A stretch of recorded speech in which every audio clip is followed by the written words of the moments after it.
I weigh 420 pounds, and my twin sister weighs 120 pounds.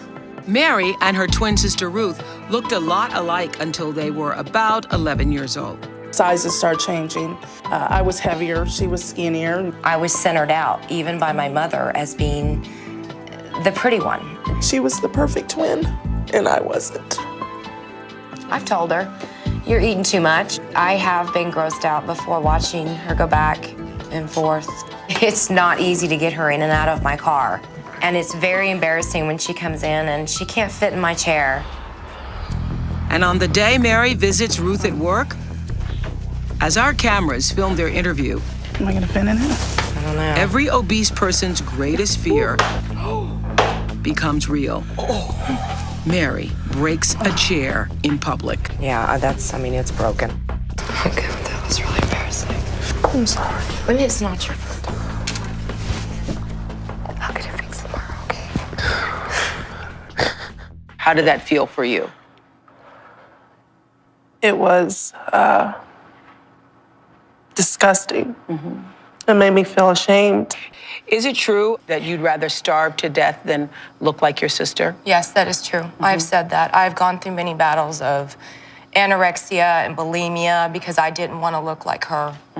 And it's not that I'm ashamed of her to that point. I mean, I love her. She's my sister. Mary was not the only member of this family who was suffering. For the first time, her 13-year-old son, Chris, came forward with the pain he'd been hiding about his mother's weight.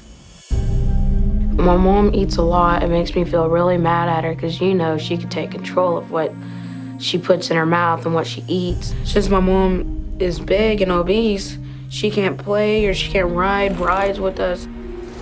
I really want to go with y'all. I've always wanted to say to my mom that just stop eating because if you keep on going, you can die.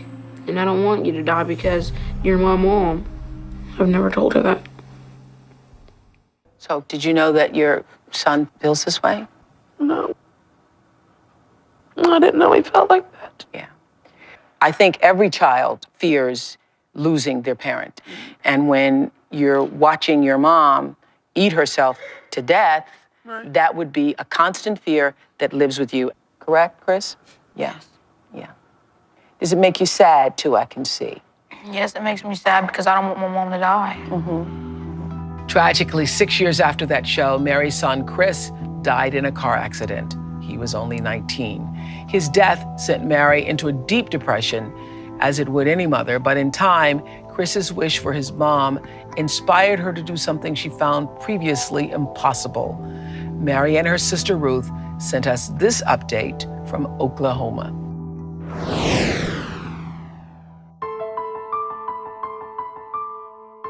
I lost him January 29th, 2011 in a car accident. I sat a year and a half on the side of my bed, just trying to figure it out.